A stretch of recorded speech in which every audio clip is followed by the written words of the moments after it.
ERDC, Zoé Kabila interdit de rejoindre Joseph Kabila en Afrique du Sud. Le frère cadet de Joseph Kabila, l'ancien gouverneur du Tanganyika, a été débarqué de l'avion, le mercredi 9 février, à l'aéroport international de Ndjili alors qu'il tentait de quitter le pays pour se rendre en Afrique du Sud, où se trouve son frère, l'ex-président de la République démocratique du Congo. Il est de ce fait, apprend CFTV1. Congo-France. Des sources migratoires, de quitter le territoire national jusqu'à nouvel ordre. Plusieurs sources à l'aéroport international de Ndjili confirment également que son passeport est confisqué par la Direction générale de migration. Pour récupérer son passeport, Zoé Kabila doit se rendre à l'ANR. Zoé Kabila s'est présenté la nuit de mercredi à l'aéroport de Ndjili, à Kinshasa. Il devait rejoindre sa femme et ses enfants en Afrique du Sud. C'est un voyage prévu de longue date étant donné que sa famille s'y trouve depuis environ un mois, confie un membre de son entourage. C'est pendant les formalités de voyage qu'il lui a été rapporté qu'il devait rejoindre le directeur de la Direction générale de migration, DGM, dans son bureau de Ndjili pour un échange. Le directeur de la DGM lui a signifié qu'il venait de recevoir l'instruction selon laquelle l'ex-gouverneur ne devrait pas quitter le pays mercredi. L'administrateur général de l'Agence nationale de renseignement, ANR, voudrait le voir avant qu'il ne prenne son vol, a relaté à ACTUALITECD un de ses proches collaborateurs. Sur demande du directeur de la DGM, son passeport ordinaire a été récupéré moyennant un document de reconnaissance. Pour récupérer ce document, il devra passer à l'ANR où il recevra d'autres informations concernant cette situation. Il est prévu que Zoé se rende à l'ANR ce jeudi après-midi. Ces événements se déroulent dans un contexte marqué par l'arrestation de François Beya, conseiller spécial de Félix Tshisekedi en matière de sécurité. Ce dernier est détenu dans un local de l'ANR pour des soupçons d'agissement contre la sécurité de l'État, selon la présidence de la République. Frère de Joseph Kabila, Zoé Kabila a dirigé la province du Tanganyika pendant 2 ans. Kabila en Afrique du Sud. L'ancien président Joseph Kabila s'est envolé une fois de plus pour l'Afrique du Sud où il avait défendu son master en octobre 2021. Alors que ces images au pays de Nelson Mandela ont largement fait objet de spéculations sur les réseaux sociaux. CFTV1, Congo-France.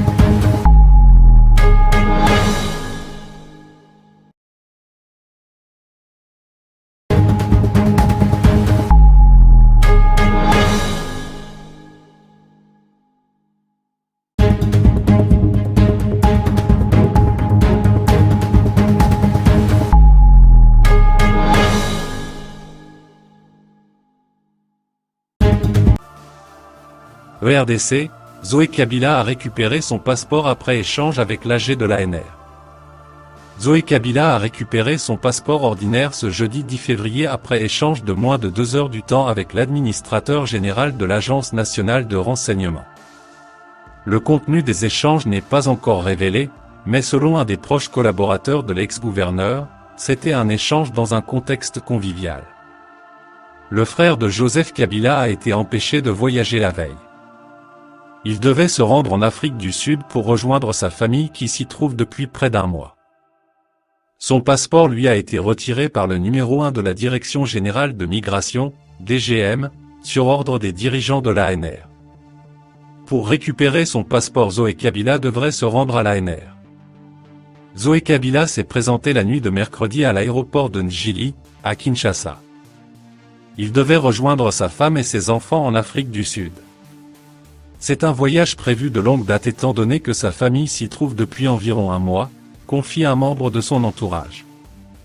C'est pendant les formalités de voyage qu'il lui a été rapporté qu'il devait rejoindre le directeur de la Direction générale de migration, DGM, dans son bureau de Ndjili pour un échange. Le directeur de la DGM lui a signifié qu'il venait de recevoir l'instruction selon laquelle l'ex-gouverneur ne devrait pas quitter le pays mercredi. L'administrateur général de l'Agence nationale de renseignement, ANR, voudrait le voir avant qu'il ne prenne son vol. Sur demande du directeur de la DGM, Son passeport ordinaire a été récupéré moyennant un document de reconnaissance. Pour récupérer ce document, il devra passer à l'ANR où il recevra d'autres informations concernant cette situation. Il est prévu que Zoé se rende à l'ANR ce jeudi après-midi. Zoé Kabila a récupéré son passeport après échange avec l'AG de l'ANR. Qu'est-ce que Zoé Kabila se reproche? Pourquoi il lui a été confisqué? Et pourquoi son passeport lui a été remis par l'ANR? La réponse au prochain numéro. Restez branchés sur cftv1.com. CFTV1 Congo France vous informe 24 heures sur 24.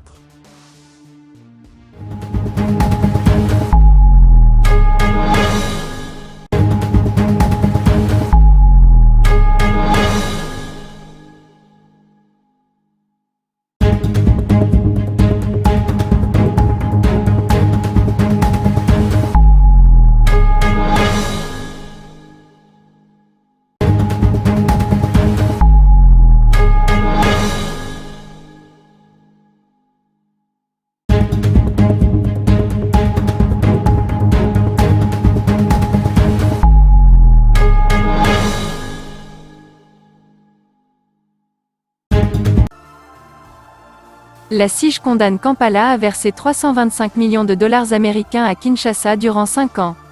La Cour internationale de justice a rendu, hier mercredi 9 février, son arrêt sur le montant des réparations que l'Ouganda devra payer à la République démocratique du Congo.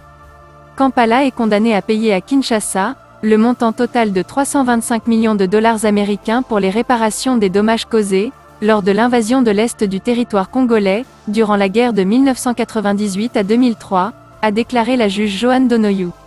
Ce montant est réparti de la manière suivante: 225 millions de dollars US pour les dommages causés aux personnes, 60 millions pour les dommages résultant du pillage des ressources naturelles en ERDC et 40 millions pour les dommages causés aux biens en ERDC.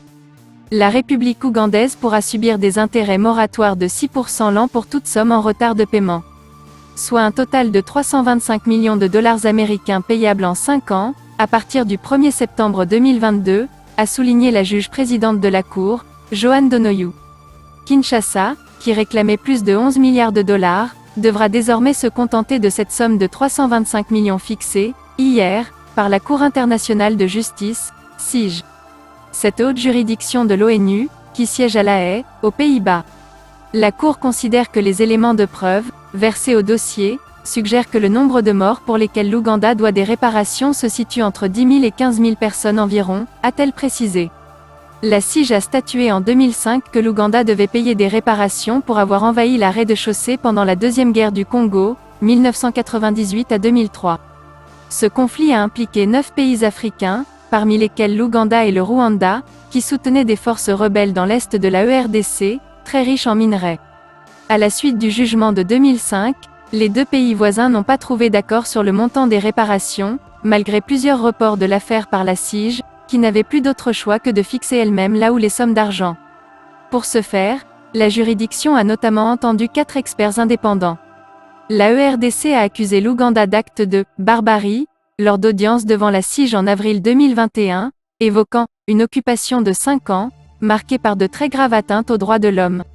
Les deux guerres qui ont dévasté successivement le Congo entre 1996 et 2003 ont fait plusieurs centaines de milliers de morts.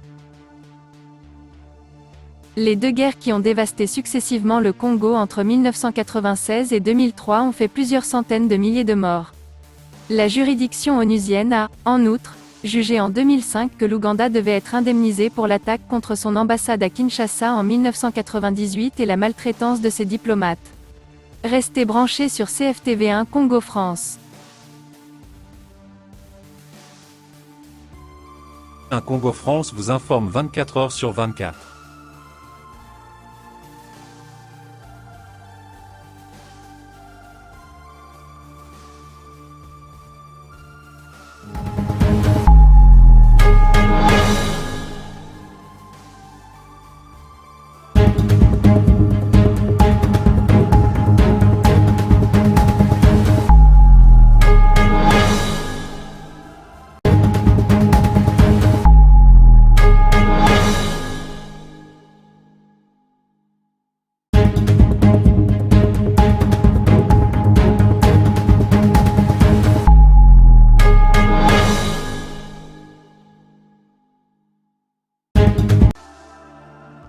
RD Congo, déstabilisation du Sénat, conspiration contre le bureau Bahati. Alors que la chronique est défrayée par l'interpellation ou l'arrestation depuis le 5 février dernier à l'Agence nationale de renseignement, ANR, c'est selon de François Beya, conseiller spécial du président de la République en matière de sécurité, accusé jusque-là officieusement de comploter contre le président Félix Tshisekedi, une autre conspiration serait en vue contre le bureau du président du Sénat Modeste Bahati. Selon un sénateur ayant pris part à la messe noire, et qui s'est confié à ScoopRoads.net préférant garder l'anonymat, un groupe de sénateurs se serait réuni lundi 7 février 2022 en la résidence du sénateur André Kimbuta-Yango. L'objectif de cette réunion, comment profiter de ce temps de turbulence pour faire partir Modeste Bahati et déstabiliser cette institution de la République. Selon ce sénateur, auraient pris part à cette réunion, les sénateurs ci-après, Badibanga Ntita Sami, Bikange Muzimbi Jérôme, Kamitatu Marie-Josée Sona, Loès Victorine, Évariste Bochab, Ziaka Angeline Ange, Lelone Zaziroli, Matata Pogno, Kimbuta Yango, Mokolo MPO Edouard, Mirio Mugorosi Stéphane, Tamboué Mamba Alexis, par téléphone, Rubu Akizimwami Eric, par téléphone, et Bijou Goya, par téléphone. Ce groupe de sénateurs aurait pour ambition de déstabiliser les institutions de la République, en commençant par le Sénat, avec leur connexion à l'Assemblée nationale pour finalement chuter avec ce complot sur le président de la République. Ils auraient même indiqué qu'ils seraient, selon la source du média en ligne, en train de vendre aux sénateurs pendant que certains d'entre eux ont déjà occupé des fonctions au bureau du Sénat, avec une mauvaise réputation bien connue. Il s'agit du ticket ci-après. Mokolo wa MPO, président. Badibanga Sami, premier vice-président. André Kimbuta Yango, deuxième vice-président du Sénat. Bikenga, rapporteur du Sénat. Kamitatu Marie-Josée Sona, rapporteur adjointe. Makingu, questeur. Mirio Mugorosi Stéphane, questeur adjointe. Aventure ou mise en scène, difficile de le rejeter, surtout la source de surcroît, un sénateur paraît sérieux. Or le coup d'État derrière lequel tous les autres coups voudraient se fomenter n'est pas apprécié par le président de l'Assemblée provinciale de Kinshasa, de surcroît un pasteur, un homme de Dieu. Dans un tweet de l'un de ses proches, John Lingila, Godé Mpoix déclare « Chaque coup d'État a un coût étatique et son issue souvent étaticide. Y recourir, c'est l'éthologie et bloquer le développement de la RDC. Réglons nos différends pacifiquement. 2023 c'est déjà demain. Restez branchés sur CFTV1. Congo France.